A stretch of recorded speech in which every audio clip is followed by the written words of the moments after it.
makasih diingatkan. Saya tadi sudah mengingat-ingat untuk merecord tapi lupa. Oke, jadi tadi ya, jadi yang untuk PPI yang akan kita gunakan dalam network farmakologi ini sifatnya indirected tadi. Jadi hanya A berhubungan dengan B, B berhubungan D. Jadi tidak seperti yang lain tadi, metabolisme, regulasi gen dan sebagainya. Oke. Berikutnya ini nanti pada saat kita sudah peroleh atau kita lihat berbagai macam network gitu ya, ada beberapa yang perlu kita kenal gitu ya. Yang pertama adalah ini, jadi node ini adalah zat ya, zat atau yang protein gitu, zat atau protein atau gen. Sedangkan garis ini adalah hubungannya. Kalau ada sekelompok seperti ini, sekelompok node yang bekerja untuk menghasilkan fungsi tertentu, maka ini kita sebut modul gitu ya. Kemudian kalau ada node yang ini DIGRI, jadi DIGRI adalah jumlah edge yang terhubung pada satu node. Jadi seperti node ini dia punya 1, 2, 3, 4, 5, 6 edge, 6 DIGRI, 6 edge dia punya 6 DIGRI gitu ya, jumlah edge yang terhubung pada satu node gitu. Dan jika node itu punya banyak DIGRI, maka dia biasa kita sebut hub gitu ya. Kemudian ada bitwiness. Bitwiness ini sebelumnya short spot dulu ya. Jadi adalah jarak terendah, jarak terkecil antara dua node. Jadi misalnya ini antara node merah dengan biru, maka kita kan bisa lewat mana-mana untuk ketemu merah gitu sih biru ini. Tapi jarak terdekatnya adalah ini. Jadi ada tiga node yang merupakan short spot untuk node ini gitu ya. Kemudian bitwiness ini adalah kalau ada dua modul gitu ya, maka ini adalah jumlah pathway yang terpendek gitu ya, jumlah yang terpendek untuk menghubungkan dua modul ini ya. Jadi apa yang bisa jadi node ini bisa gen gitu ya, atau produk dari gen atau senyawa gitu ya, atau bisa juga bisa tanaman, bisa juga zat-zat di dalam tanaman atau obat gitu ya. Bisa juga secara klinis, bisa penyakit, bisa simptom, bisa apa saja gitu ya, yang nanti kita nyatakan gitu ya, kita beri keterangan node itu apa. Kemudian edge ini hubungan asosiasi, ya, interaksi atau ya hubungan relationship gitu ya. Nah itu untuk grabnya. Kemudian ini algoritma terkait network farmakologi. Algoritma yang pertama adalah random walk gitu ya. Algoritma yang memprediksi interaksi obat dengan target potensial dalam skala besar berdasarkan hipotesa bahwa senyawa yang mirip sering mempunyai target kerja yang sama. Jadi dari senyawa kimia yang ada di bahan alam gitu ya. Misalnya satu tanaman sambiloto misalnya. Maka kalau kita cari pustaka itu sudah ada sekitar mungkin hampir 100 gitu ya senyawa yang ditemukan di sambiloto gitu ya. Baik sudah berhasil diisolasi atau ditemukan dengan metode-metode lain misalnya LCMS dan sebagainya gitu ya. Tetapi belum semua senyawa itu diuji pada banyak target gitu ya, sehingga nanti ada data-data di mana aktivitasnya sudah valid tapi ada data-data yang masih berupa prediksi gitu ya. Nah, karena binding pocket itu spesifik, maka biasanya ada senyawa-senyawa mirip ini akan mempunyai target kerja yang sama, pendekatan random. Dan kalau PRINCE berdasar metode global berbasis network ini khusus untuk gen penyakit ya, dan hubungan antara protein yang terlibat dalam suatu penyakit. Nah ini dua-duanya harus kita pahami, karena nanti akan kita gunakan dalam menyusun atau membangun network farmakologi. Nah ini framework gitu ya, framework dari network farmakologi atau konsepnya. Jadi ini ramuan herbal gitu ya. Ini memang pengembangan network farmakologi ini diawali memang dari negeri Cina gitu ya, yang pengobatan herbalnya sangat maju. Dari beberapa tanaman gitu ya dikumpulkan zat-zat kimia yang ada di situ. Kemudian ada data target gitu ya, target yang juga dalam bentuk network. Jadi biomolecular network. Kemudian juga ada data disease, korelasi antara disease gitu ya nanti dengan protein target tersebut. Nah, ketiga data ini dikumpulkan gitu ya, sehingga nanti terbentuk korelasi yang besar gitu ya antara formula dalam herbal, kemudian protein target dan disease yang dia pengaruhi gitu ya dalam sebuah frame. Nah, ada banyak kurang lebih ini sama gitu ya. Jadi ini kurang lebih sama, ada banyak zat gitu ya. Kemudian dengan prediktor, target prediktor nanti kita bisa lihat banyak sekali web server yang menyediakan fasilitas kita memprediksi target gitu ya. Kemudian kita profiling target. Kemudian dari suatu penyakit tadi juga ada biological process ya. Kemudian kita combine ya sehingga kita punya data-data senyawa-senyawa ini aktif pada jalur yang mana, atau bahkan kita bisa kombinasi sehingga pada sebuah jalur, pada sebuah profil network gitu ya, kita bisa lengkapi gitu ya. Oh, di jalur yang ini belum ada zat yang bekerja di situ, kita akan cari tanaman yang bekerja di situ sehingga kita akan mendapatkan formula herbal yang lengkap gitu, yang bekerja dalam pathway penyakit tertentu.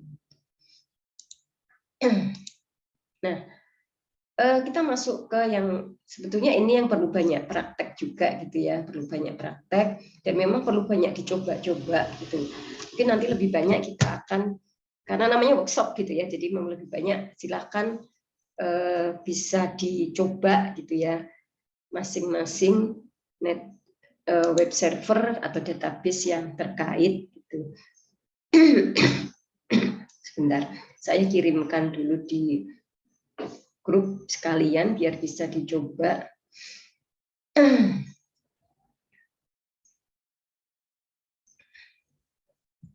Jadi ada database yang terkait obat tradisional dan ini banyak sekali. Kemudian database yang terkait drug related ya, kemudian yang terkait target dan terkait disease. Ini baru sebagian yang saya tuliskan, yang lain masih banyak. Kita mungkin bisa lihat satu-satu. Kenapa ini EJ Analytics saya letakkan di atas gitu ya? Karena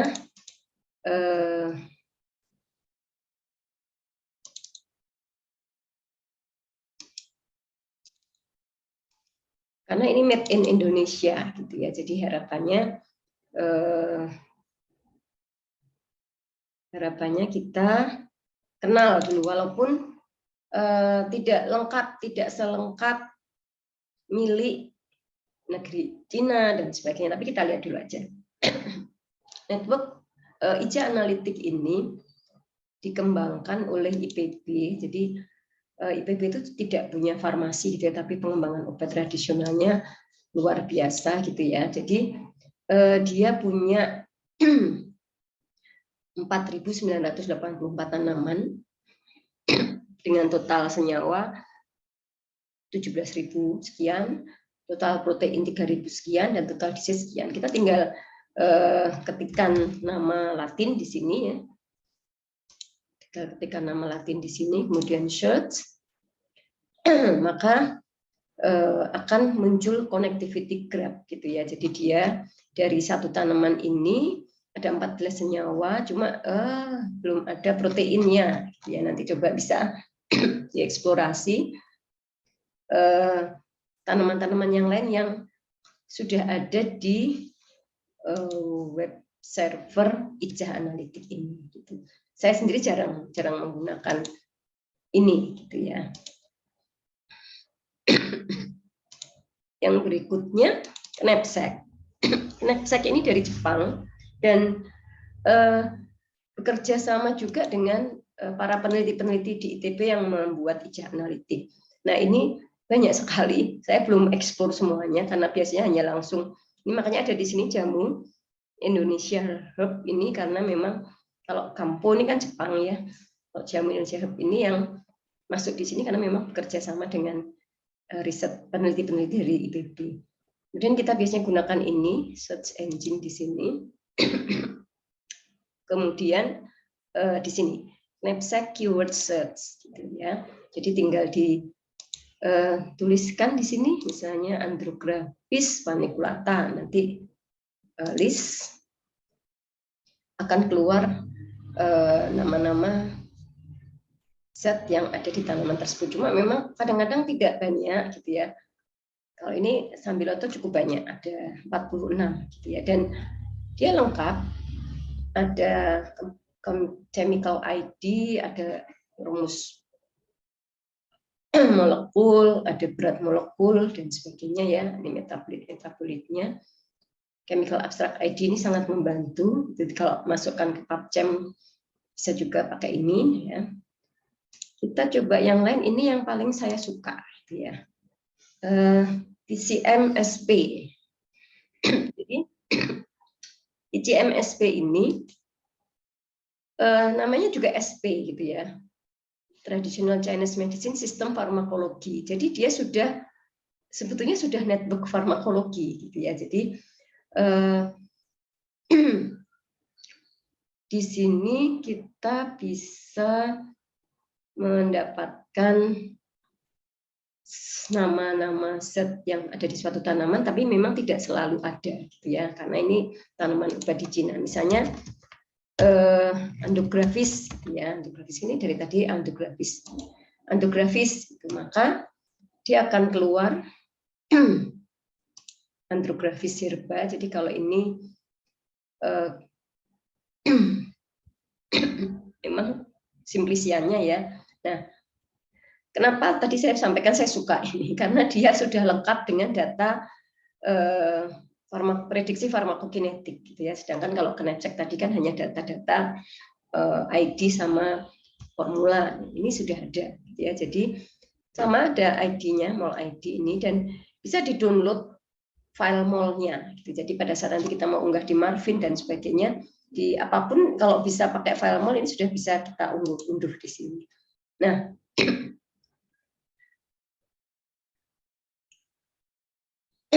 ini bisa diunduh ya file molnya, jadi enak. Kemudian ada data BM, ada data ini yang saya suka karena sudah ada data profil farmakokinetik walaupun prediksi gitu ya. Jadi nilai alok P, donor hidrogen, akseptor hidrogen, oral bioavailability, permeabilitas campur 2, blood-brain barrier, DL itu apa ya, duration, kalau nggak salah ini surface area dan sebagainya ada di sini. Bisa dilihat di parameter information. Ya, jadi ini kita bisa screening. Jadi tidak, kadang-kadang kalau kita dapat list senyawa kimia itu bahkan asam lemak masuk gitu ya. Kemudian senyawa-senyawa yang sederhana itu masuk gitu. Sehingga jumlahnya banyak banget. Nah, padahal kita nggak mungkin teruskan itu ke tahap berikutnya. Nah, untuk men-screeningnya kita bisa pakai ini. Jadi ini kriteria untuk screening yang karena harapannya obat tradisional kan dipakai oral ya, jadi yang oral bioavailability-nya sekian, DL-nya sekian. Nah, ini tergantung. Kalau kita mau cari obat yang tidak bekerja di sistem saraf pusat, ya gunakan yang blood-brain barrier-nya rendah. Sebaliknya, kalau obatnya diharapkan bekerja di sistem saraf pusat, justru cari yang tinggi. Ini half-life. Tergantung kita mau yang kerja cepat atau yang slow elimination gitu ya. Ini surface area ya, kemudian rotatable bond, jumlah ikatan bisa berotasi. Ini ada parameter, penjelasan parameternya di sini. Kemudian balik ke tadi. Nah, ini bisa kita download. Sebetulnya ini sayangnya nggak bisa di-note, jadi harus di-copy, dipindah ke Excel, tapi kita bisa filter nanti sesuai kebutuhan kita mau parameter yang mana. Kemudian yang lain gitu ya, kelebihan dari ini karena tadi ini adalah sistem farmakologi, dia sudah ada targetnya. Jadi kalau ini hanya setnya, ini ada informasi target. Jadi senyawa sobatum, senyawa guanin, ini protein targetnya sudah dia sebutkan di sini. Biasanya kan kita harus cari gitu ya di web server lain dia diprediksi aktif di mana, dan sudah ada 2 source gitu ya. Ini dari drug bank dan ada informasi-informasi yang sudah validated. Validated ini berarti sudah established, dia memang aktif di situ, terbukti gitu ya. Ini nanti sangat membantu kita pada saat kita mengkonstruk network analisis, kita bisa bedakan bahwa ini sudah established, sudah validated, ini masih prediksi yang lain. Bahkan dia juga sudah dihubungkan dengan penyakitnya, jadi related disease. Tadi proteinnya apa? Misalnya tadi protein glikogen fosforilase, oh ternyata itu berhubungan dengan disease diabetes mellitus tipe 2 atau DM yang tidak tergantung insulin. Nah, ini yang keuntungan dari si TCMSP.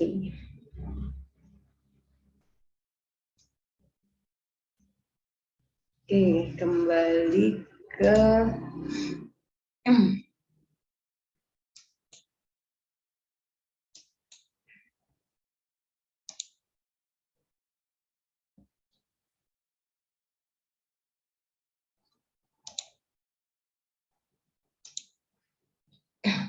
sini. Berikutnya yang lain masih banyak ya. Ada kalau ini India, ya India kan juga terkenal ya, pengembangan obat tradisional juga sangat maju. Dia juga punya web server untuk ini namanya IMPAT, Indian Medicinal Plan Phytochemistry and Therapeutic ya. Jadi dia juga bisa kita gunakan. Jadi kalau kata saya, kalau kita mau network farmakologi, kita harus cari semua gitu ya. Jadi cari sebanyak-banyaknya dari berbagai web server. Nanti ada yang sama, ada yang tambahan gitu ya. Bahkan dari jurnal-jurnal juga bisa, dari jurnal juga sangat bisa untuk melengkapi. Berikutnya yang terkait drug related database. Ya, drug related database ini ada kita coba dulu PubChem. Ya, PubChem. PubChem ini akan membantu kita untuk mendapatkan data aktivitas dari sebuah zat, gitu ya. Aktivitas dari sebuah zat, katakanlah misalnya caffeic acid, gitu ya. Ini juga ada di andrografis. Nah, ini sudah ada base match-nya, atau ada base match ini kita pilih saja caffeic acid. Kemudian PubChem ini menyediakan informasi banyak sekali ya terkait struktur, terkait nama dan sebagainya. Kita bisa download identitas ya, identitas mile kita bisa copy dari sini dan sebagainya. Tapi yang kita butuhkan untuk data aktivitas di sini, di biological test result. Nah, di biological test result ini, kalau kita lihat caffeic acid sudah diujikan, mungkin tidak dalam bentuk caffeic acidnya ya, dalam ekstraknya atau apa juga bisa. Ini 2.667 item reference gitu ya, yang sudah bukan item reference ya, item data gitu ya, yang melaporkan terkait aktivitas dari caffeic acid. Gitu ya. Ini kita bisa download dalam bentuk Excel gitu ya. Kemudian kita bisa short nanti. Jadi ini ada yang aktif, ada yang inaktif. Yang inaktif tinggal kita remove gitu ya, kita pilih yang aktif. Kemudian ada yang jelas protein targetnya. Saya bukakan aja Excel-nya sebentar.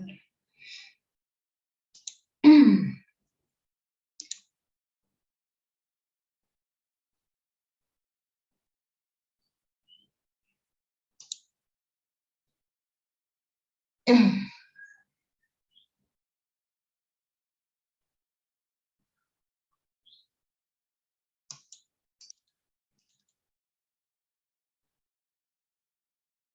saya taruh.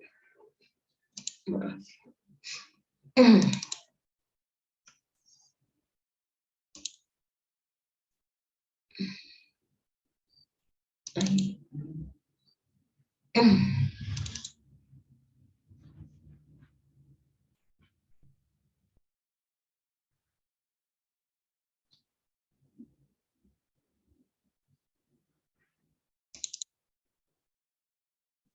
Ada enggak ya?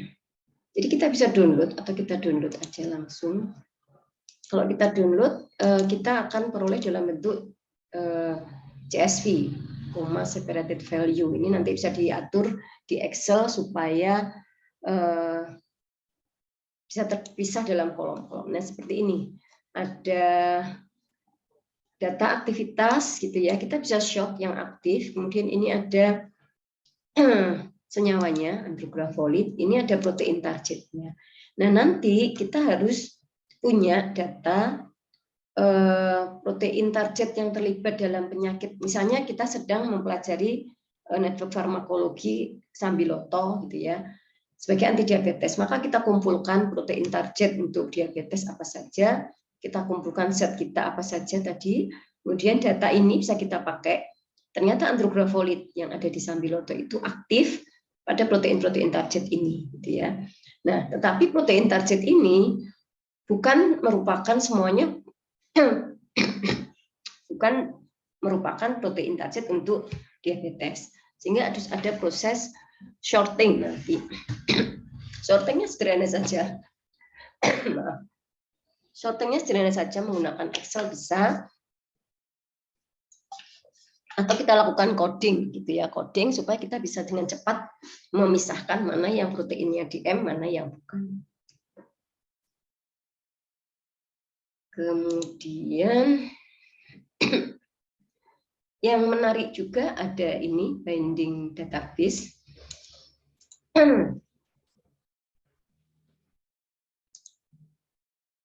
Ya, binding database ini juga web server. Kalau PubChem tadi kita bisa peroleh yang betul-betul aktif gitu ya. Memang sudah secara eksperimental dia terbukti aktif. Gitu. Kemudian ini ada binding database. Ini kita bisa memprediksi target untuk senyawa kita. Kita gunakan di sini special tools.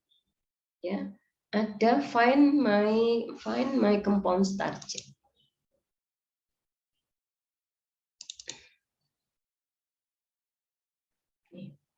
Jadi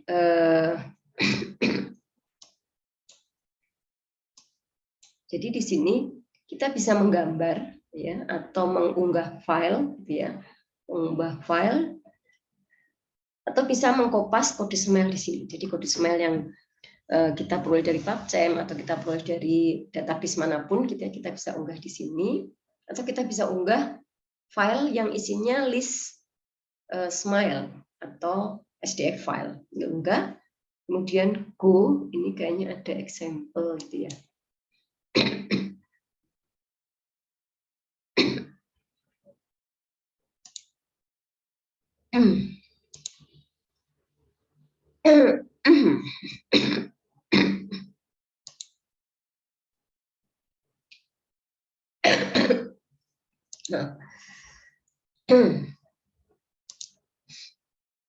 Nah, ini sudah ada, kita coba akan aja.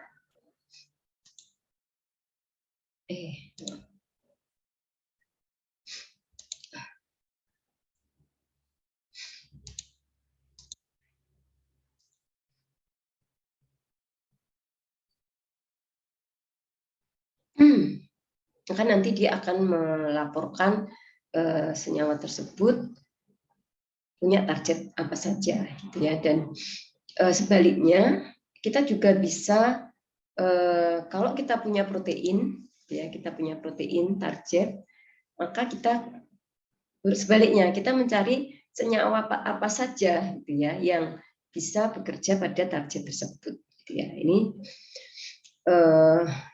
ternyata di sini target dari senyawa tadi adalah ADP, ribosylation factor dan sebagainya.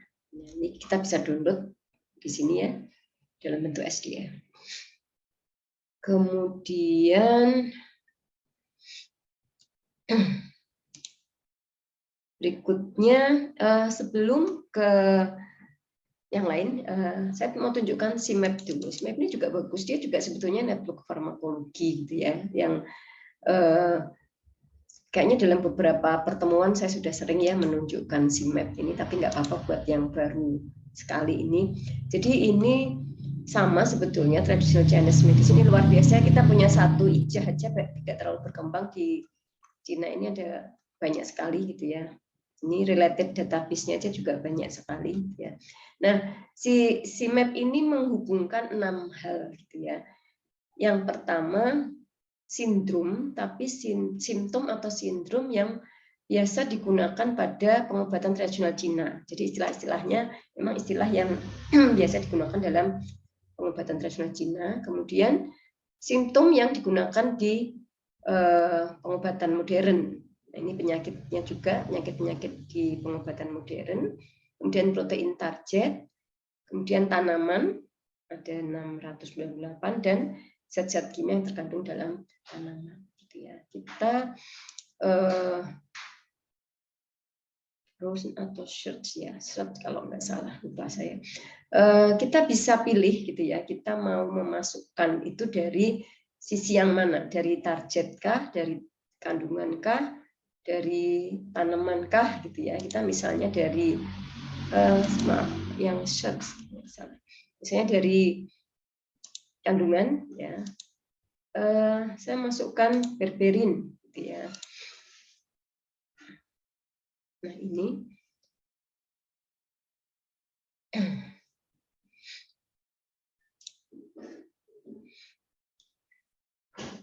kita tinggal lihat nanti bagaimana korelasi berberin ini dengan 5 yang lain tadi.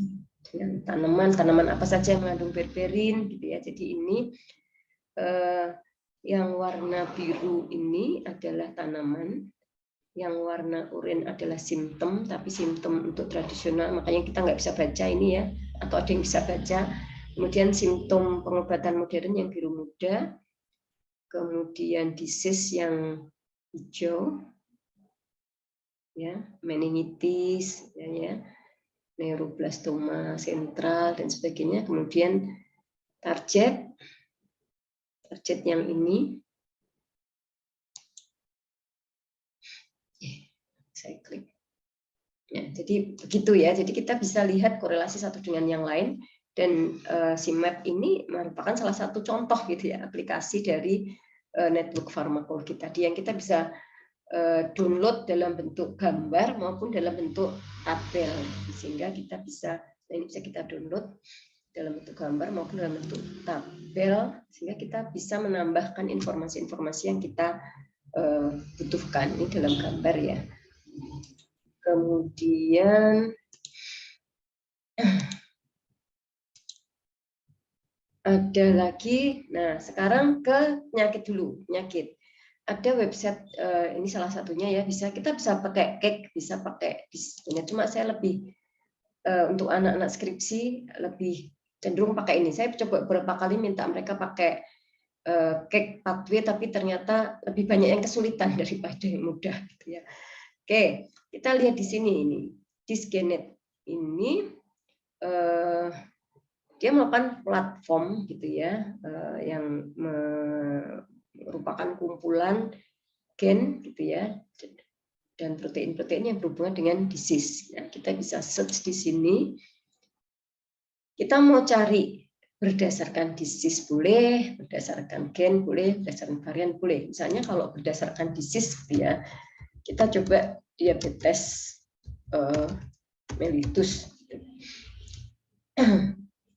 Maka di sini ada banyak tipe DM, gitu ya. Ada DM yang non insulin dependen, ada DM saja, gitu, DM secara umum. Ada DM yang permanen neonata, ini DM yang resisten insulin. Kita tinggal pilih salah satu, gitu ya. Kemudian nanti Kalau memang semua DM yang akan diambil, kita tinggal jadikan dalam satu data, gitu ya. Misalnya ini DM yang tidak tergantung insulin, gitu ya. Kita bisa melihat bagaimana summary dari hubungan antara gen dengan disease. Dan yang lain nanti bisa dilihat sendiri, bisa dieksplorasi sendiri. Nah, di sini ada data-data, silakan nanti dieksplorasi sendiri.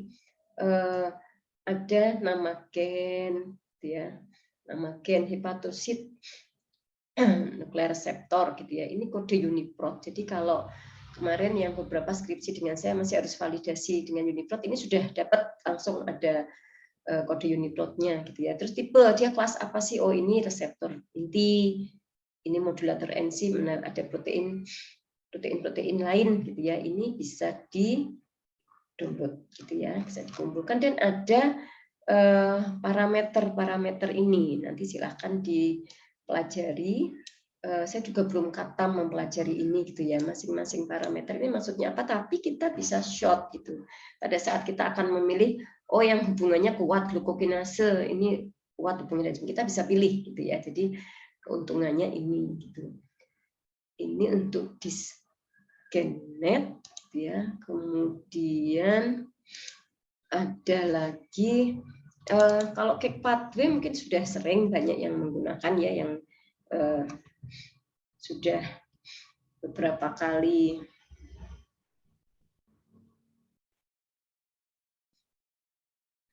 ya. Kita bisa ini cake pathway database, kemudian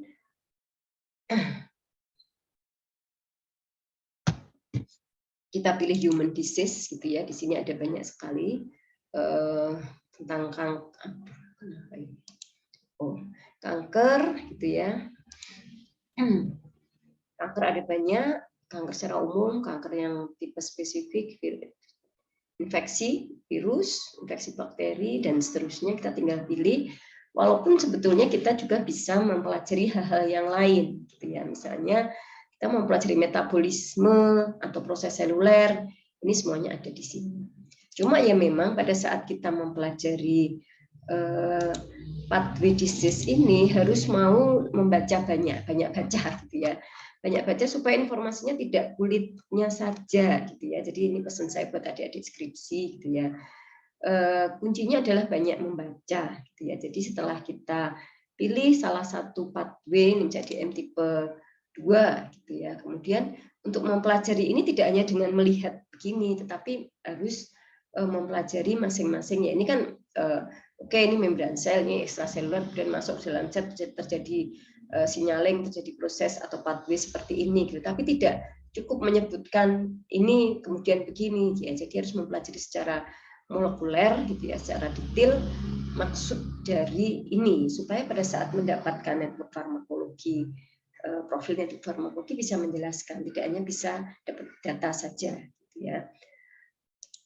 Kemudian ada lagi yang bisa kita gunakan adalah string. String ini juga mungkin sudah banyak yang pakai, gitu ya. String ini akan membantu kita mengetahui protein-protein interaction. Tadi misalnya insulin reseptor, karena kita dari tadi bicara di diabetes mellitus, ya. Insulin reseptor. Dan kita selalu pilih human, ya, organismenya jangan lupa.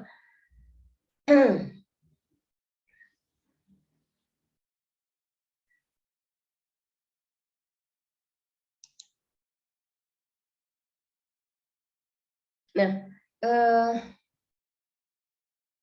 ini human sapien sudah, saya tutup aja yang lain biar cepat.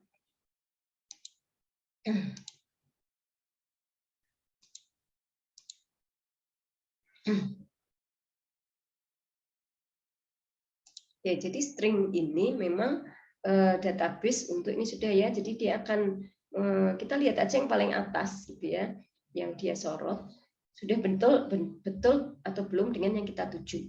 Ini kan insulin reseptor, betul ya, reseptor tirosin kinase yang memediasi aksi insulin dan sebagainya. Oke.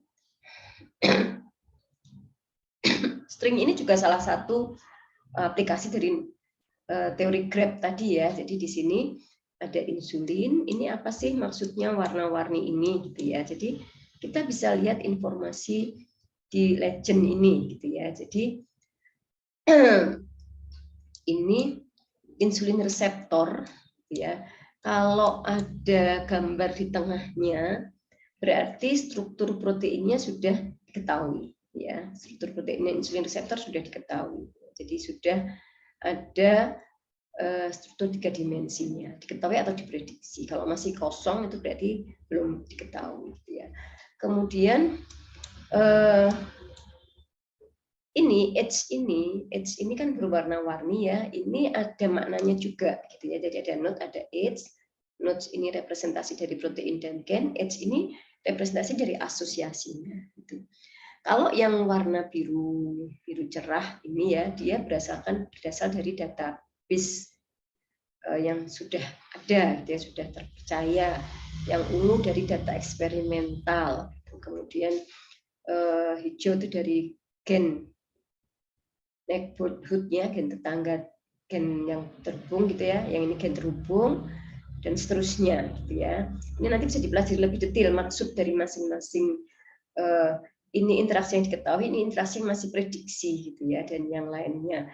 Nah, keberadaan interaksi-interaksi ini yang ditunjukkan oleh garis ini mempengaruhi skor ya. Jadi mempengaruhi skor. Kita tidak semakin banyak dia disupport oleh data interaksi yang sudah diketahui, data prediksi, maka skornya juga akan semakin baik. Dan kita harus memilih memang, kalau saran saya jangan menggunakan yang nilai skornya rendah. Ya, jadi artinya dia korelasinya memang kuat gitu. Jadi kita bisa pilih protein-protein yang skornya di atas 0,9 misalnya. Dan kita bisa mendapatkan penjelasan detail terkait insulin reseptor ini di sini gitu ya, tetapi tidak cukup hanya dengan membaca di sini gitu ya, karena untuk melihat apa sih hubungan insulin reseptor dengan PTPN gitu, kita harus banyak baca gitu ya, baca jurnal, baca buku dan sebagainya, karena sekali lagi PPI ini, protein-protein interaction ini hanya berbentuk H, berbentuk garis, tidak menjelaskan apapun gitu ya. Kita yang harus membaca sendiri, mencari sendiri penjelasannya gitu ya. TPN ini apa? Tirosin, protein fosfatase. Apa itu? Kita pelajari lebih detail gitu ya. Nah, dari sini kalau ini di string ini hanya menampilkan data interaksi antara protein-protein gitu ya. Turunan dari string adalah stage ya. Stage ini kenapa saya masukkan di kolom drag, karena dari stage ini kita justru bisa dapat informasi sebuah zat itu punya atau berkorelasi dengan protein target yang mana. Misalnya ganti ya quercetin gitu ya.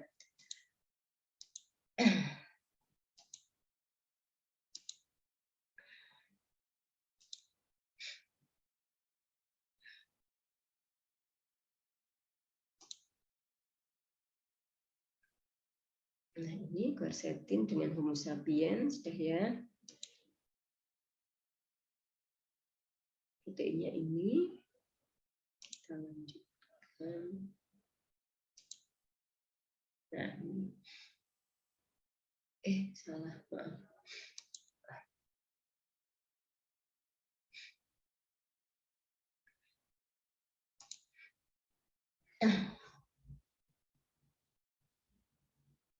Ya, quercetin gitu ya. Ternyata dengan protein-protein yang ada di manusia ya, dia berhubungan dengan ini apa saja, ada cytokrom. Nah, ini dia berhubungan itu bisa dia merupakan substrat untuk cytokrom gitu ya, bisa dia merupakan inhibitor atau induktor gitu. Ini harus kita baca, tapi kalau dari struktur quercetin ada cytokrom, kemungkinan besar dia substrat gitu ya, dari dia mudah teroksidasi dan sebagainya ini, sehingga kita bisa, kalau ini kita mempelajari metabolisme juga bisa dari sini gitu ya. Kemudian dengan protein-protein yang lain. Cuma sekali lagi protein-protein yang lain ini belum tentu protein untuk penyakit yang sedang kita pelajari. Jadi nanti harus di screening lagi, dan ini bisa di-download gitu ya, diekspor ya. Tadi yang string juga bisa diekspor dalam bentuk, kalau saran saya pakai TSV ya, TSV karena TSV nanti bisa dibuka di Excel gitu ya. Baik, kita lanjutkan. Nah, yang lain mungkin tidak perlu semua satu persatu ya. Kita lanjutkan ke berikutnya.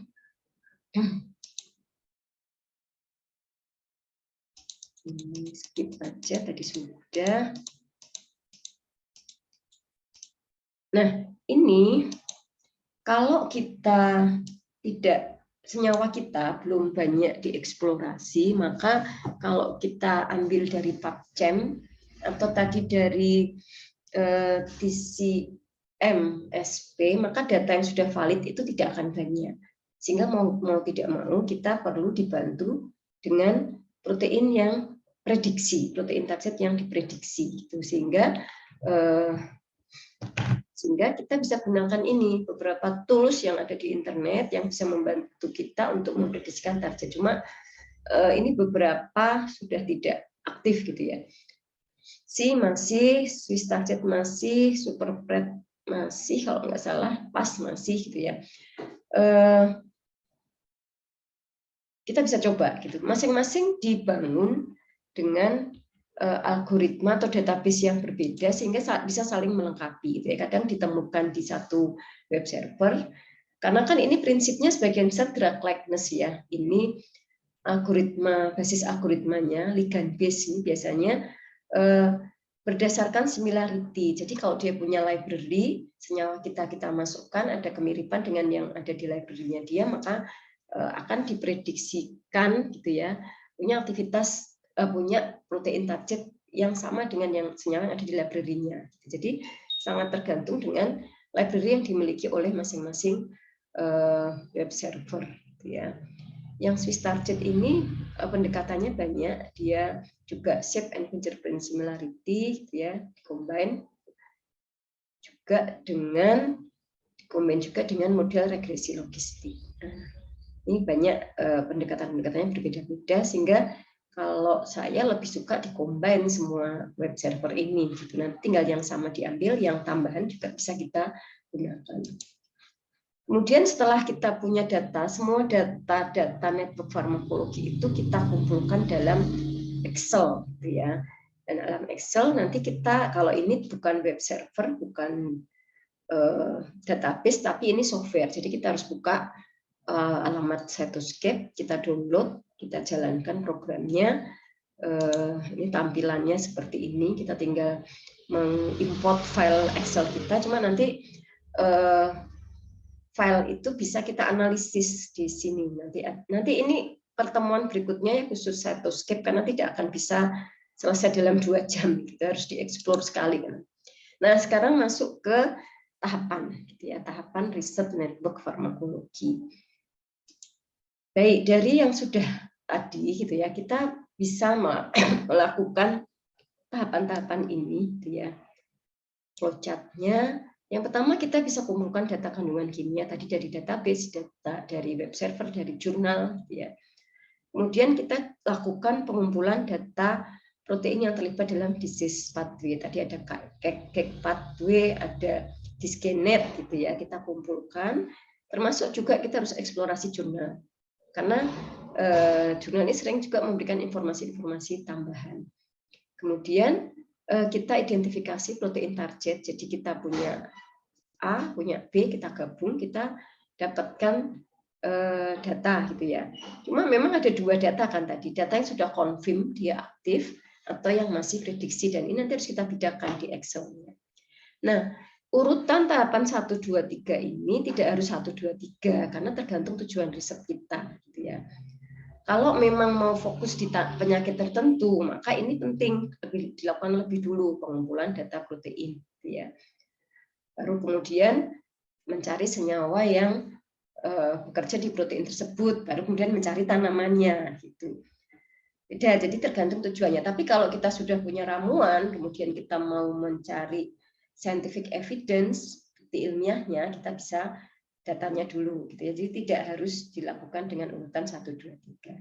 Kemudian semua data yang kita peroleh itu kita kumpulkan dalam file Excel. Ini juga ada di Cytoscape, itu di web servernya Cytoscape sudah ada tutorial, banyak malah gitu ya, tutorial cara membuat file Excel yang bisa diunggah di Cytoscape gitu ya, untuk membuat network construction. Nah, sekali lagi hasil network farmakologi ini kalau kita mempelajari obat tradisional masih perlu validasi, sehingga masih harus dilanjutkan tahap berikutnya. Biasanya yang masih mudah dilakukan adalah dengan molecular docking analysis gitu ya. Jadi selama ini kalau langsung docking sebetulnya tidak tepat karena kita belum menyasar ke protein yang merupakan protein target untuk zat tertentu. Jadi akhirnya kan semua zat yang ada di tanaman didockingkan di protein tertentu. Itu agak-agak maksa juga gitu ya, agak-agak. Akhirnya banyak senyawa yang sebenarnya tidak nilai delta G bindingnya akan jelek gitu ya. Beda dengan kalau kita sudah menggunakan tahap-tahap sebelumnya ini. Tetapi ingat, molecular docking analysis yang konvensional yang selama ini banyak dilakukan itu baru melihat kemampuan sebuah ligand untuk berinteraksi dengan binding site gitu ya. Diprediksi akan membentuk interaksi-interaksi dengan binding site. Tetapi seberapa lama, gitu ya, seberapa lama interaksi itu akan terbentuk, gitu ya? Karena apa? Karena untuk bisa memberikan efek, dia harus bertahan, gitu ya, di binding site tersebut sampai kemudian ada signaling yang dia pengaruhi, gitu ya, baru kemudian dia lepas. Nah, sehingga molecular docking analysis ini masih perlu dilanjutkan lagi dengan molecular dynamic. Nah, ini yang jarang anak-anak melakukan ya. Jadi sebenarnya tahapannya bisa sampai ke sini molecular dynamic. Jadi nanti dari hasil molecular dynamic ini baru yang dilanjutkan ke tahap-tahap berikutnya. Ya, karena jurnal internasional itu kadang mensyaratkan interaksinya terjadi dalam minimal sekian 100 nanosecond. Itu jarang bisa dipenuhi kalau ya tidak semua senyawa bisa memenuhi angka tersebut gitu ya. Jadi tidak mudah. Jadi tidak selalu hasil docking molekuler yang manual, yang konvensional, misalnya pakai PINA dan sebagainya, itu akan berhasil pada molekuler dynamic. Ya, jadi ini urutan 1, 2, 3-nya tergantung tujuan riset kita.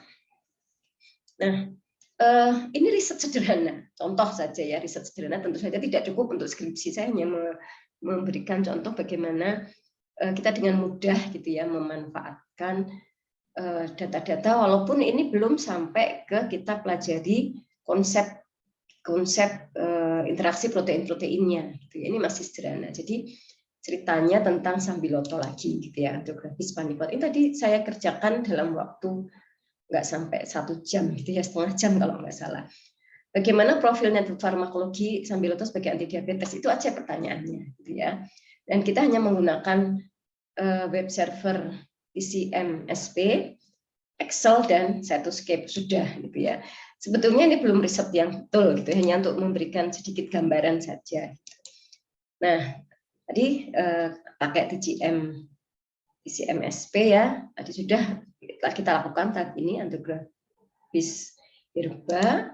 Ini tanamannya ada 49 senyawa, kemudian di screening, ya, di screening mana yang sesuai harapan kita, gitu. Jadi sesuai dengan kriteria yang tadi. Dari situ akan berkurang, tentu saja akan berkurang. Kemudian ini dipindah ke Excel ya, dipindah ke Excel, kemudian bisa kita filter.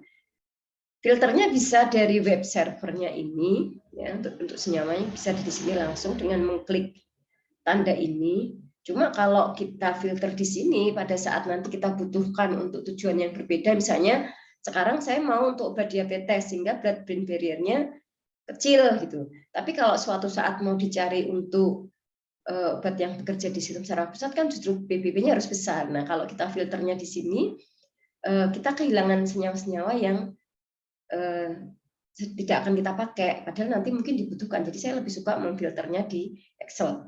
Gitu ya. Kemudian tadi ada data related target, ya sudah diambil semua. Ini ada status yang sudah validated, ada yang belum, gitu ya. Ini senyawanya, ini protein targetnya, sama di Excel kan, gitu. Pindah ke Excel, kemudian dicari senyawa-senyawa ini apakah semuanya sudah sesuai dengan tadi filter kita pada saat kita mencari senyawa dengan profil farmakokinetik yang kita harapkan. Yang enggak ada berarti di remove aja dari sini. Kemudian berikutnya terkait disease gitu ya. Jadi ternyata protein-protein targetnya si andrografis itu berhubungan dengan disease ini gitu ya. Ini masih banyak sebetulnya di bawah, ada beberapa yang terkait DM. Nah, ini juga nanti di seleksi gitu ya, di short. Excel kan sangat membantu kita melakukan pemilihan-pemilihan ya, sorting, asal kita bisa melakukan coding atau menggunakan fitur-fitur yang ada di Excel sehingga kita bisa men-short dengan mudah tanpa ada yang ketinggalan. Nah, ini hasil sortingnya, ini senyawanya mulai dari abjad A sampai abjad B, ini yang sudah di screening farmakokinetik. Ini protein target yang related dengan diabetes, ya. Kemudian ada data validated dan belum, masih hanya prediksi, gitu ya. Yang validated berwarna oranye, salem. Ya, nah dari sini file Excel ini tinggal kita masukkan ke Cytoscape dan hasilnya diperoleh seperti ini. Ya, jadi yang kuning ini adalah proteinnya, gitu ya. Kemudian yang biru ini adalah zat-zatnya. Kita bisa lihat bahwa berdasarkan analisis network farmakologi kita, gitu ya, protein yang paling banyak disasar ini ya, di peptidil peptidase. Dia berapa H yang dia miliki, artinya berapa senyawa yang diprediksikan bekerja pada dia. Oh, ini lupa, belum dibedakan antara yang, sebetulnya ini bisa dibedakan H-nya. Jadi kalau dia validated sama dia masih prediksi. Tadi kan misalnya di peptil, misalnya ini andrografin, ya. Andrografin itu di DPP4 dia masih predicted, tapi di PPAR delta dia validated, ya. Demikian juga caffeic acid, dia aldose reduktase validated di TNF dia masih predicted. Nah, itu sebetulnya di sini bisa diatur seperti itu, nggak kelihatan, gitu ya. Ini yang protein paling banyak disasar oleh kandungan kimia dalam sambiloto adalah DPP4 dan ini PPAR. Yang lain kan hanya ini juga banyak ya, glikogen sintase ini cukup banyak, 1, 2, 3, 4, 5, 6. Ya, jadi ini nanti angkanya kita nggak usah hitung gitu ya, dari Cytoscape kita bisa download gitu ya, kita bisa peroleh berapa H untuk masing-masing protein ini, atau senyawanya justru senyawa yang bekerja di banyak target. Ini contohnya quercetin tetrametil ester, gitu ya. Oh, dia diprediksi bekerja di DPP4, di glikogen sintase, di PPAR gamma. Nah, kita bisa dari sini, ya, ini untuk adik-adik mahasiswa saya pesan kalau skripsi gitu. Dari sini jangan hanya dapat oh begini gitu. Anda perlu pahami gitu ya, DPP4 ini perannya apa sih dalam DM? Kemudian aldose reduktase apa sih perannya? Gitu. Glikogen fosforilase yang pasti tahu lah ya. Itu perannya apa dalam patofisiologi DM? Kemudian juga mengkaji gitu ya, mempelajari senyawa-senyawa ini, senyawa apa? Misalnya quercetin, jelas flavonoid gitu. Bagaimana sih flavonoid bisa berinteraksi dengan DPP4? Nah, ini makanya kita perlu lanjutkan dengan docking. Kita bisa tahu quercetin ini punya gugus fungsi yang apa saja yang bisa berinteraksi dengan protein-protein di binding site dipeptil DPP4 dan seterusnya. Jadi dari sini masih bisa dilakukan kajian lebih mendalam gitu ya, termasuk telah pustaka untuk menjelaskan gitu. Ini cuma dapat satu graf kecil begini aja, penjelasannya bisa sangat banyak.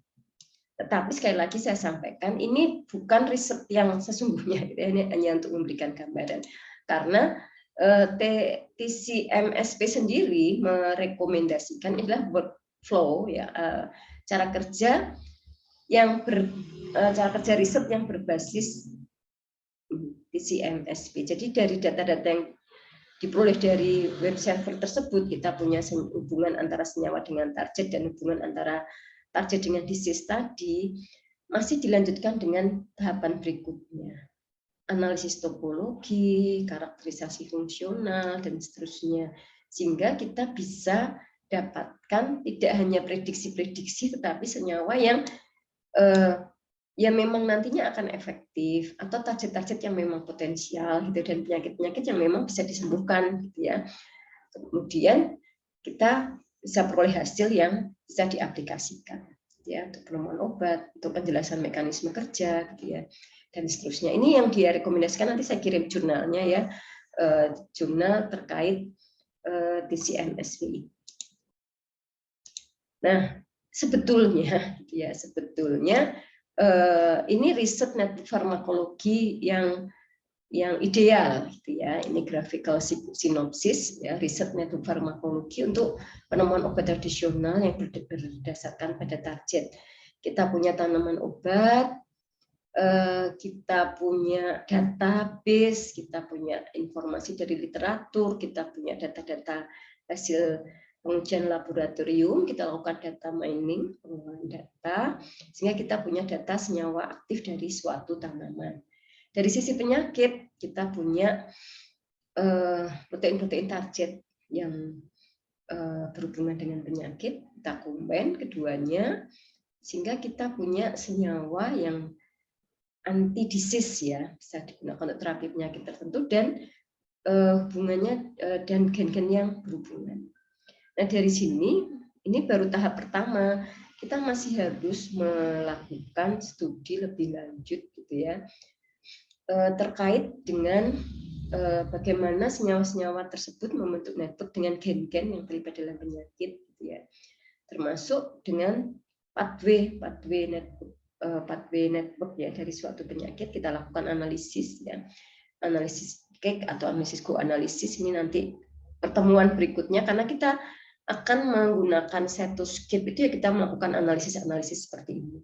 Nah, data yang diperoleh masih kita harus lakukan validasi, baik validasi in silico gitu ya. Tadi bisa pakai docking, dilanjut dengan MD, kemudian in vitro, pengujian-pengujian in vitro, bahkan kita bisa lakukan uji eksperimental in vivo. Walaupun sebetulnya kan data-data in vivo ini yang menjadi dasar kita melangkah sebelumnya ya, data-data lab eksperimental, tetapi mungkin bisa lebih terarah gitu ya, penelitian in vitronya pada protein target tertentu gitu ya, bioassay-nya pada protein tertentu, in vivonya juga desainnya juga bisa lebih terarah gitu ya. Tadi itu graphical sinopsisnya ya, ini sudah menjelaskan.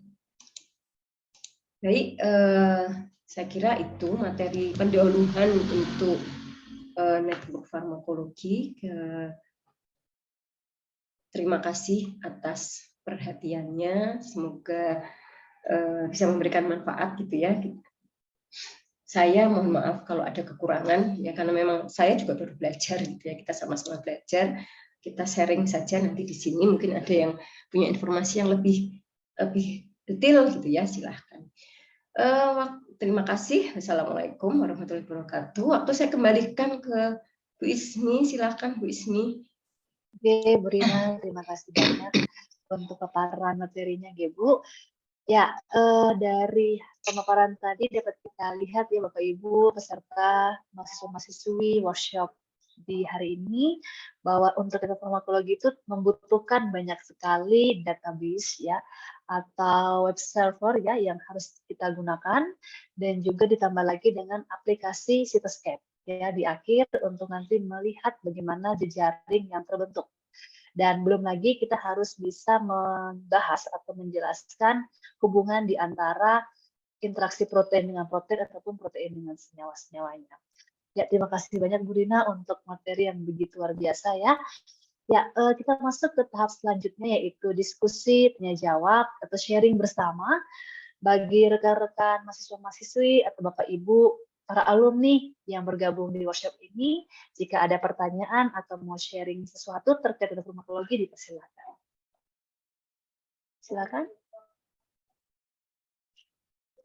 Ya, jika ingin bertanya bisa raise hand atau bisa juga menuliskan di chat.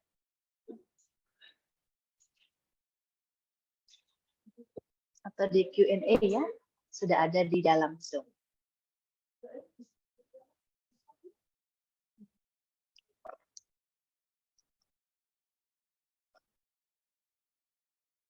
Terutama ada di mahasiswa nih yang mengambil neurofarmakologi kemarin ya, supaya jangan sampai salah urutannya ya, salah pengerjaannya. Monggo dipersilakan bertanya jika ingin.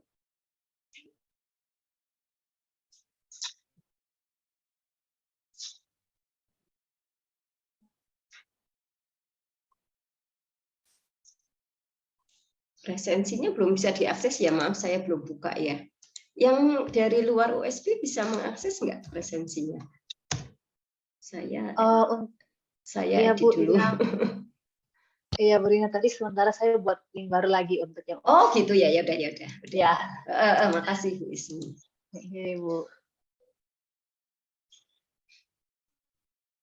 Wah, ada Mas Irfan dari UM Banjarmasin nih. Mas Irfan, apa kabar? Oh. Ada pertanyaan ya di Q&A saya jawab langsung ya Bu Ismi. Ya. Oke, Bu, dari Rama Pratama. Oke. Jadi Mas Rama ini sudah proposal ya. Ketika memilih formula herbal harus menentukan kombinasi terhadap sinergis. Enggak. Kita sementara gitu ya. Sementara agak sulit sebelum Anda di level ini gitu ya. Masih belum memungkinkan untuk mempelajari efek sinergis gitu ya. Jadi kita baru bisa nantinya akan ke sana gitu ya. Jadi gini, sebentar, saya tampilkan contoh gitu ya. Contoh. Nah, saya share screen lagi ya.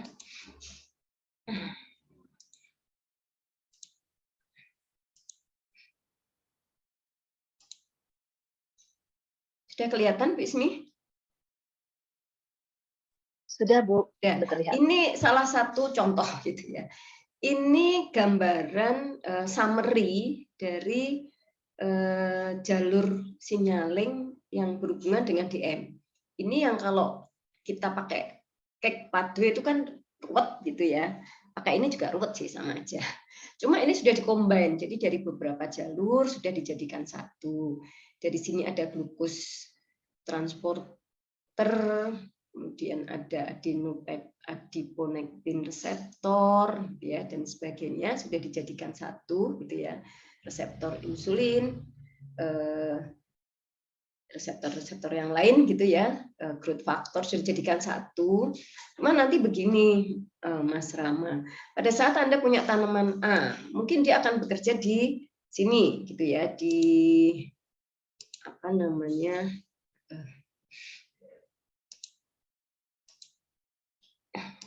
kerja di jalurnya reseptor insulin misalnya, atau mungkin 1, 2, 3 senyawa di sini kayak tadi sambiloto gitu ya. Sambiloto kan tadi bekerjanya di glikogen fosforilase di sini, di glikolisis, glikogen sintesis di sini gitu. Tapi dia juga bekerja di jalur aldose reduktase, di sini nggak ada gitu ya. Nah, nanti tanaman yang lain bekerja di mana? Misalnya dia mempengaruhi translokasi GLUT atau penyimpanan GLUT dan sebagainya. Nah, sementara gitu ya, yang bisa kita lakukan untuk merancang ramuan adalah mengisi tempat-tempat yang kosong, gitu ya. Mengisi tempat-tempat yang kosong, gitu. Jadi obat tradisional itu kan polikempon ya. Jadi dia punya banyak senyawa tapi masing-masing sedikit, gitu. Dengan sedikit tapi bekerja di banyak tempat ini diharapkan kalau dikombinasikan akan memberikan efek yang lebih baik gitu.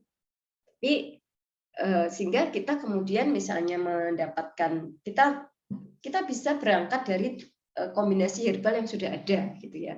Saya ada ramuan ramuan obat herbal untuk diabetes itu mengandung sambiloto, kayu manis, kemudian 2 yang lain kunyit sama apa gitu ya, lupa saya. Itu 4-nya kita coba di sini. Akan kelihatan nggak bahwa mereka itu menyebar gitu, petanya itu menyebar gitu, akan kelihatan. Atau kalau kita merancang ya berarti kita nanti carinya tadi Mas, oh di daerah sini masih kosong ya, misalnya di fosfokinase masih kosong, maka kita ganti mencarinya senyawa apa yang diprediksi akan bekerja di fosfokinase, di protein target ini yang di sini belum tersentuh gitu. Dan kemudian kita dapatkan bahan-bahan dalam obat tradisional. Nah, kita kemudian cari tanaman apa yang mengandung. Kalau pakai SIMAP itu mudah sekali. Gitu. Begitu kita mau senyawa tanaman apa sih yang mengandung quercetin apa gitu, misalnya glikosida quercetin ini gitu, maka akan muncul tanamannya apa saja gitu ya. Jadi lebih begitu gitu ya. Untuk benar sinergis enggaknya nanti setelah kita konsepkan seperti itu, kita desainnya seperti itu, untuk benar enggak sinergisnya ya harus diuji secara eksperimental, divalidasi dulu secara in silico, kemudian secara eksperimental gitu. Memang penelitian network farmakologi tadi di disclaimer-nya dia hanya berupa data hubungan gitu ya, belum menunjukkan data aktivitas, tetapi minimal membantu kita membuatkan peta gitu ya untuk menentukan langkah-langkah penelitian berikutnya.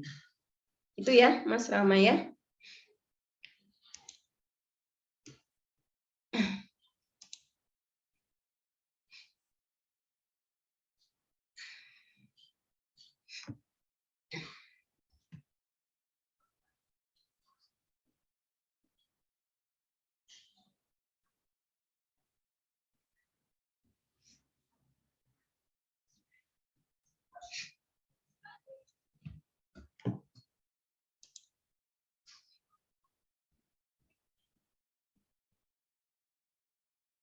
Silahkan kalau ada lagi yang mau ditanyakan.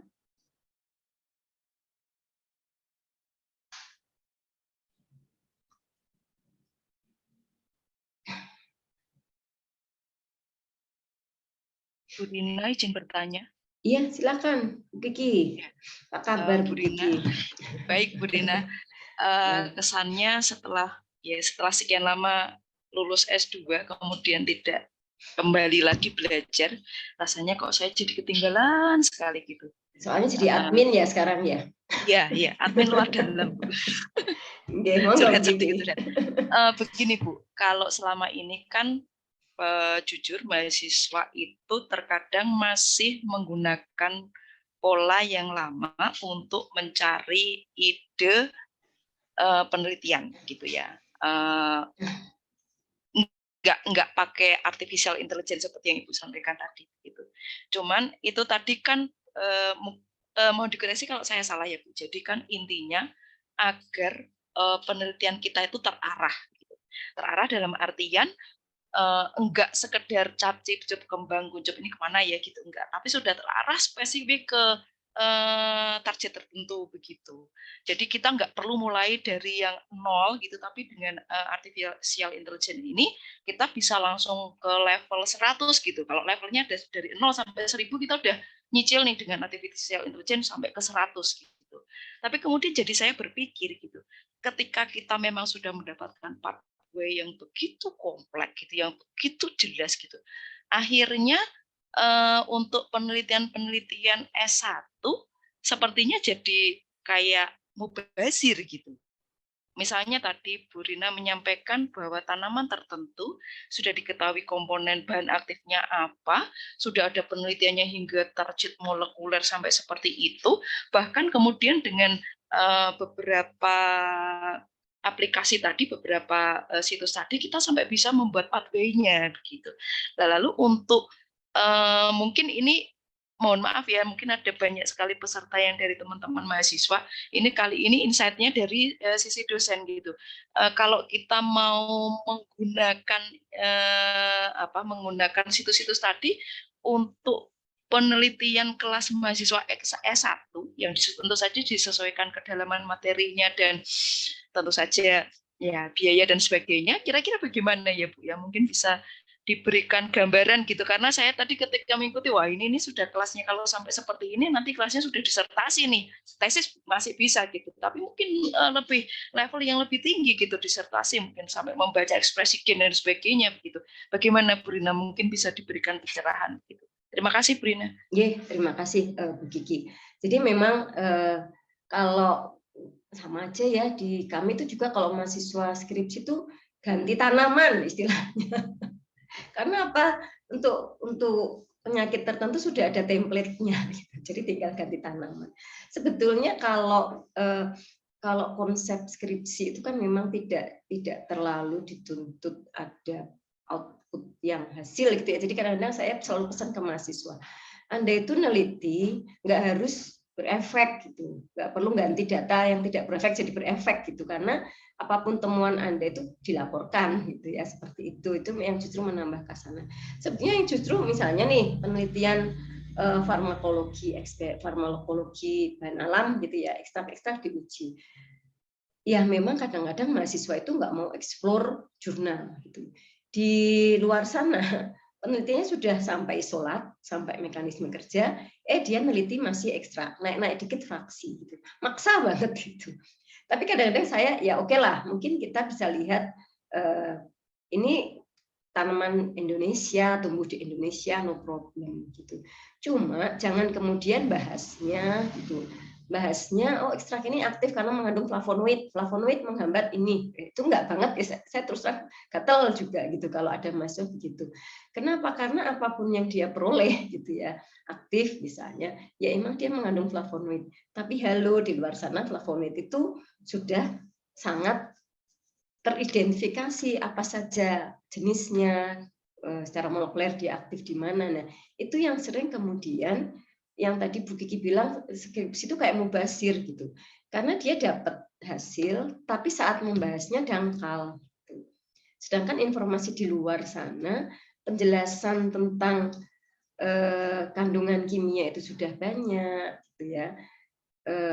Kayak tadi kan tidak flavonoid gitu ya, tapi quercetin 3 tetrametil gitu ya, sudah jelas spesifik gitu. Karena flavonoid itu golongannya, subgolongannya banyak, masing-masing juga banyak, jadi belum tentu si A itu akan memberikan efek sama seperti si B. Nah, itu yang perlu dieksplor mahasiswa gitu ya. Jadi pada saat punya ekstrak sudah aktif gitu ya, ya tolong eksplorasi data-data seperti ini. Justru saya mengenalkan bahwa kita bisa kok menggunakan database ini untuk membantu membahas pada saat kita penelitiannya hanya penelitian menggunakan ekstrak untuk uji farmakologi tertentu, supaya ya itu penjelasannya tuh lebih dalam gitu, walaupun penelitiannya sebenarnya sederhana. Gitu, kurang lebih begitu. Atau pada saat mencari tanaman gitu ya, mencari tanaman yang mungkin satu genus dengan yang di sana sudah diisolasi, sudah sampai jauh, tapi genus lain itu belum gitu. Genus yang ada di Indonesia belum gitu, mungkin bisa dieksplor seperti itu gitu ya. Jadi sementara untuk S1 menurut saya riset farmakologi sederhana masih no problem gitu ya. Yang penting saat membahasnya itu seilmiah mungkin. Jadi penggunaannya nanti untuk pembahasan ya Bu ya? Untuk pembahasan. Kalau saya lebih untuk pembahasan, kalau untuk yang teman-teman farmakologi. Baik Bu, ada jadi punya apa ya gambaran nanti kalau misalnya kalau dari dosen membimbing mestinya sampai seberapa gitu, sampai seberapa detail, sampai seberapa dalam begitu kan, jadi bahwa ini masih terpakai nih untuk S1 masih bisa gitu, karena tadi saya udah kepikirannya wah ini pasti penelitian level advance yang harus banyak sudah mengerucut ke satu target tertentu gitu. Tapi kalau mungkin S1 kan enggak sedalam itu gitu. Iya. Baik, terima kasih Bu Rina atas penjelasannya. Sama-sama Bu Kiki. Terima kasih Bu Kiki untuk pertanyaannya. Dipersilakan yang lain untuk bertanya terkait dengan farmakologi atau mungkin sharing? Ada di mahasiswa, terutama yang ambil network kemarin, ya, dan hari ini pun yang ambil network, silakan bisa sharingkan mungkin kendalanya apa, mumpung ada momennya hari ini.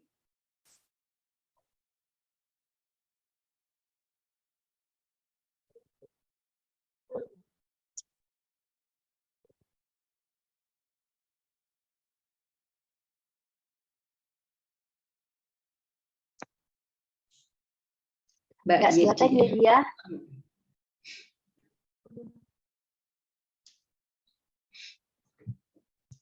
Izin bertanya Ibu. Ya, Mbak Yedia silakan. Kalau misalnya kan saya menggunakan tanamannya kan untuk penelitian nanti itu kan menggunakan parsley Bu, sedangkan parsley itu penelitian tentang uji khasiat sebagai yang memberikan efek itu cuman baru 1 Ibu. Jadi misalnya kalau nanti dicoba di web server di web server Stitch itu nilainya adanya yang memiliki skor 0,8 gitu Bu, nggak nyampe 0,9, apakah dipakai saja atau malah tidak usah Bu? Jadi tidak ada yang memiliki ikatan gitu, hubungan. Oke, gini Mbak, senyawa tanaman Anda, data kandungan kimianya sudah banyak belum? Parsley-nya sudah banyak. Nah gini, kan zat tersebut, zat-zat yang ada di tanaman Anda tidak hanya ada di tanaman Anda, dia bisa saja ada di tanaman yang lain, gitu ya. Jadi bisa saja karena tanaman Anda belum banyak diteliti, maka data-data eksperimentalnya sedikit, gitu ya. Anda kemarin cuma dapat 1 jurnal, gitu ya. Tetapi ingat bahwa tanaman Anda mengandung zat-zat yang zat-zat itu juga mungkin ada di tanaman lain, gitu. Sehingga Anda pendekatannya kan dari zat ya. Anda mau pakai Stitch gitu. Mau pakai Stitch dari zat. Stitch. Mau pakai apa Mbak untuk prediksi targetnya? Iya Bu, ada salah satunya. Nggak apa-apa. Anda bisa pakai Stitch, bisa pakai Super Red gitu ya, pakai apapun. Sebetulnya kalau untuk kalau yang tadi yang 0,9 itu kan untuk string yang hubungan protein-protein. Tapi kalau untuk senyawa prediksi itu nggak harus terlalu tinggi. 0,7, 0,8 nggak apa-apa. Karena kan nanti masih harus divalidasi gitu ya, masih harus dibuktikan. Jadi Anda combine aja Mbak, pakai string, pakai tadi misalnya di TCM SP ada gitu ya, zatnya gitu ya, atau di Swiss yang segala macam itu ya, zat-zat itu ada protein target prediksinya nggak apa-apa dipakai gitu. Tidak harus dari SIMAP. SIMAP itu lengkap Mbak. SIMAP itu bisa Anda berangkat dari senyawa, walaupun tanamannya mungkin bukan tanaman Anda, tapi kan senyawanya sama. Wugunin yang ada di Sambiloto itu ya sama dengan wugunin yang ada di tanaman lain, gitu ya Mbak ya. Kemudian jangan lupa kalau Anda risetnya antidepresan, berarti pada saat Anda memilih senyawa, harus Anda pilih senyawa-senyawa yang blood-brain barrier-nya bagus. Ya, jangan yang polar-polar, karena walaupun nanti senyawa-senyawa yang polar itu mampu berinteraksi dengan protein-protein target, tetapi kan dia nggak sampai ke otak. Gitu ya. Oke. Ada lagi Mbak Yedia?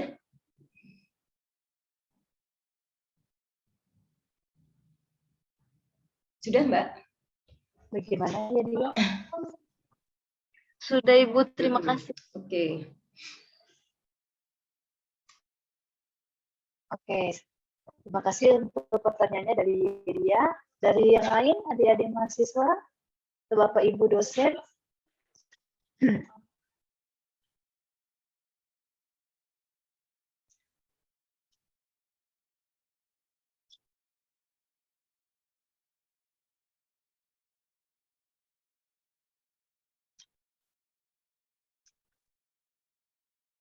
Oke, sambil menunggu ya dari teman-teman peserta yang bertanya, saya Bu Rina sambil menunggu ya Bu diskusi Ini kan sih banyak Silakan. sekali ya Bu ya.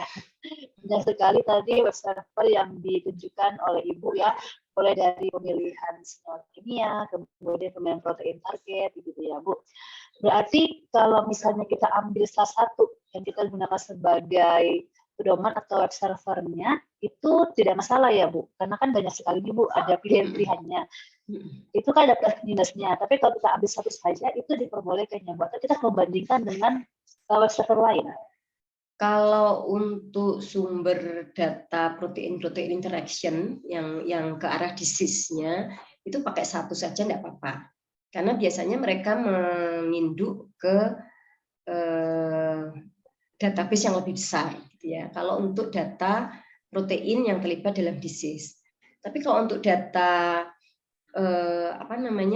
prediksi protein target itu kadang-kadang begini Bu Ismi, satu web server itu kan mereka kan biasanya similarity ya, jadi mereka punya library, mereka punya database gitu ya, kemudian senyawa yang kita inputkan itu punya kemiripan dengan senyawa yang mana yang di database-nya mereka, maka hasilnya itu akan sangat tergantung dengan database yang mereka miliki. Tergantung database, tergantung algoritma atau pendekatan yang mereka gunakan. Sehingga kalau dengan satu web server kita sudah dapat informasi cukup lengkap, ya nggak apa-apa. Gitu. Tapi kadang-kadang dari satu web server hanya dapat satu protein, itu pun prediksinya rendah, gitu. Maka kita bisa coba menggunakan yang lain, gitu. Menggunakan misalnya dari tadi pakai stitch gitu ya, ternyata stitch belum ada, ya udah kita tambah pakai Swiss misalnya, atau ternyata masih kurang puas, gitu, pakai yang lain. Karena kan ya memang itu yang dilakukan. Jadi kalau teman-teman yang riset di lab gitu ribetnya dengan ekstraksi, dengan segala macam uji-uji, kalau di penelitian seperti ini memang ribetnya dengan bongkar-bongkar database gitu ya, buka-buka database. Memang harus telatennya di situ gitu. Semakin lengkap ya prediksi protein yang dimiliki akan semakin lengkap juga nanti informasi yang diperoleh. Itu ya, dari rekan-rekan peserta yang lain ada kayak ingin bertanya atau sharing terkait dengan farmakologi?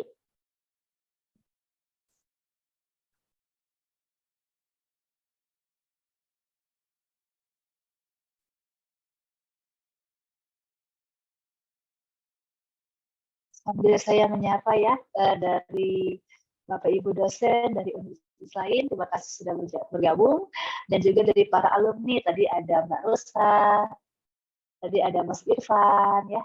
Saya melihat, terima kasih sudah join ya.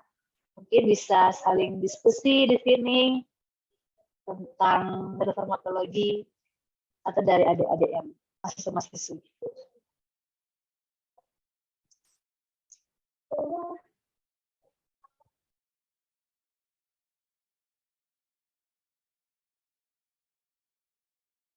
Jadi memang kalau kita melihat tadi ya dari paparannya Purina, wow sekali ya dari farmakologi kita melihat dari berbagai macam jenis ya web server yang ditunjukkan, kemudian bagaimana nanti dari situ kita harus bisa mengotak-ngatik ya web server tersebut ya, kemudian belum lagi nanti pemilihan sortir gitu ya, sortir yang utama di situ menentukan yang harus dipilih ya, dan kemudian nanti bisa dihubungkan menggunakan Cytoscape. Itu memang yang butuh ekspor yang luar biasa ya, butuh ketelatenan yang kuat gitu. Apalagi dari mahasiswa yang skripsi, jangan henti-henti untuk belajar ya, karena memang panjang prosesnya. Meskipun ini mainnya adalah di komputasi ya, komputer, tapi tetap harus paham apa yang diperbuat, apa yang dilakukan ya, apa yang harus dikerjakan di situ, apa hubungannya, itu harus semuanya harus dipaham. Jadi memang setiap penelitian itu punya ini ya tantangannya masing-masing. Dan di sini kebetulan farmakologi tantangannya ya tadi ya bongkar-bongkar database kata Purina.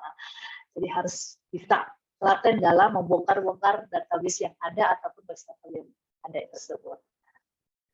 Baik, ya dari Pak Anang nih. Sorry maaf.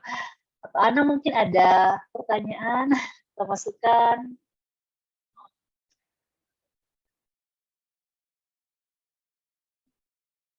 atau dari mahasiswa-mahasiswa lain?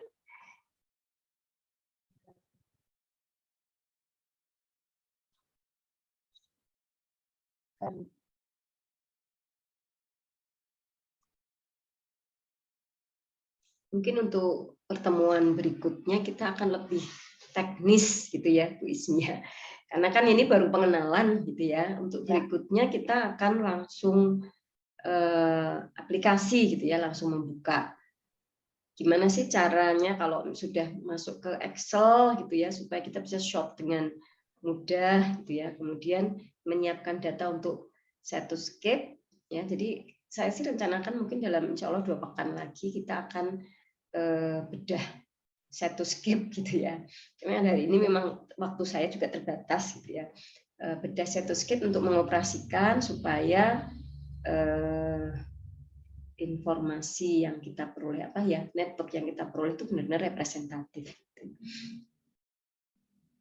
Baik Bu ya. Memang kalau seperti ini memang harus lakukan ya Bu ya. Harus. Jadi ini sementara kita mengenal dulu server yang ada, alamat-alamatnya dari mana saja. Kemudian mungkin teman-teman yang ingin bergabung di yang selanjutnya sudah bisa install aplikasi terlebih dahulu, supaya ketika di waktu yang datang ada diadakan pelatihan kembali sudah di Sitoscape-nya, tinggal nanti kita bermain di situ. Itu ya Bu Rina ya. Iya betul.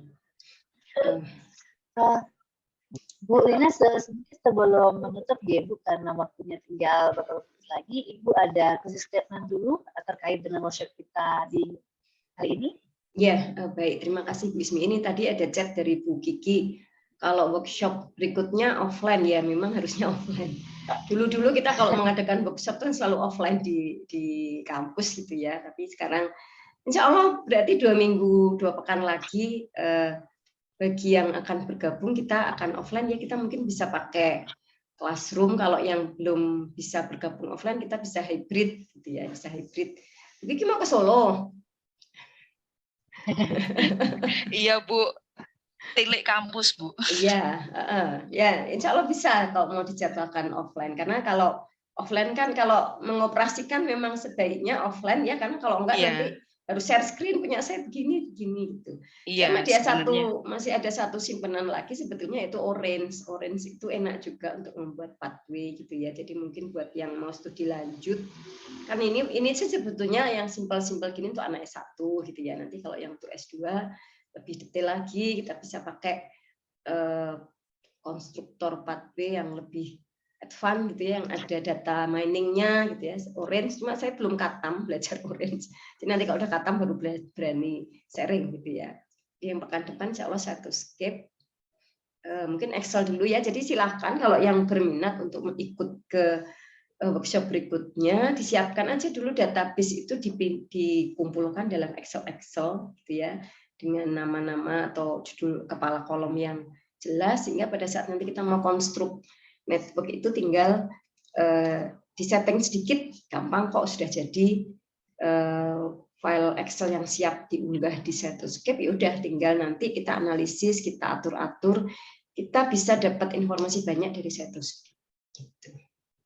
Silahkan nanti informasi kita share berikutnya di WA Group. Ya, saya setuju dengan saran Bu Kiki ya, kita hybrid aja lah, offline online, gitu, pakai Classroom nanti, pakai Smart Classroom. Ya, mungkin saya mungkin lebih berpesannya untuk adik-adik mahasiswa ya yang skripsi network farmakologi ataupun skripsi lain yang terkait gitu ya. Jadi sebetulnya skripsi itu memang tujuan utamanya adalah meningkatkan pemahaman kita. Ya, jadi selalu saya pesankan, saya jarang sih menjelaskan ke mahasiswa bimbingan saya.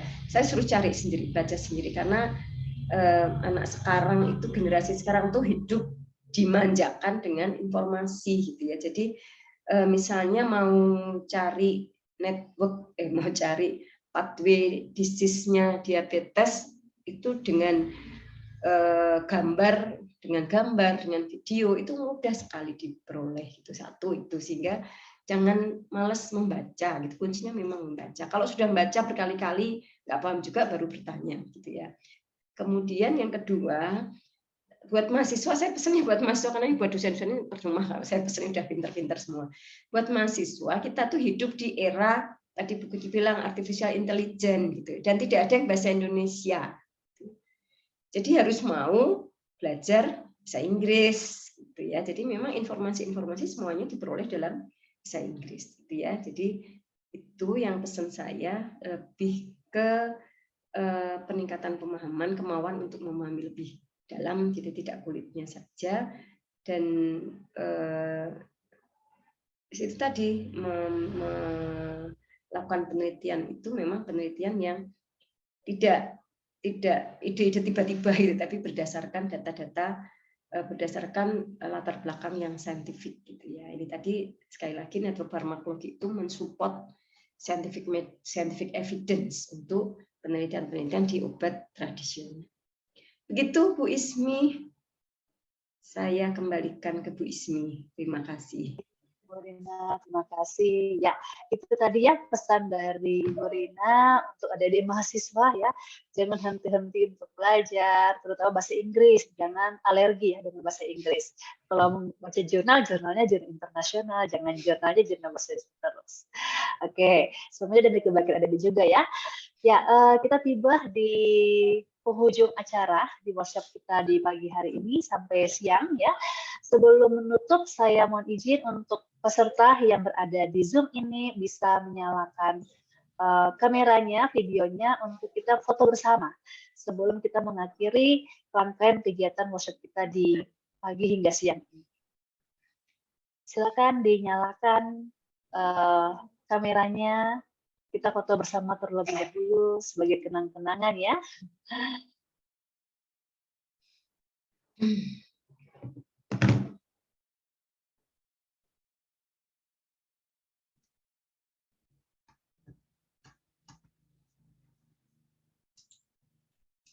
Oke. Ya, terima kasih sudah menyalakan. Saya mulai hitung mundur ya untuk foto. 3, 2, 1. Oke, slide selanjutnya. Oke, sebentar.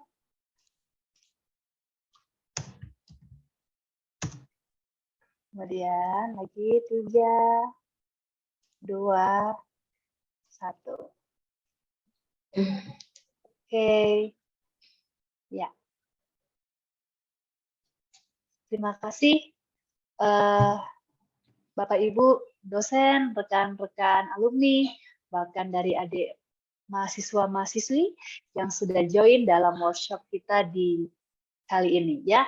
Mungkin untuk yang pertama ini bahas pengenalan dulu terkait dengan websitenya ya, ataupun aplikasi yang akan digunakan, dan rencananya ke depan ya, jika nanti lancar, semuanya sehat-sehat, kita masuk ke aplikasinya, kita belajar melakukannya ya, dan semoga bisa hibrid, teman-teman yang bisa offline ataupun yang mau online juga bisa ya. Semoga nanti di waktu yang mendatang ditunggu saja ya, untuk workshop selanjutnya.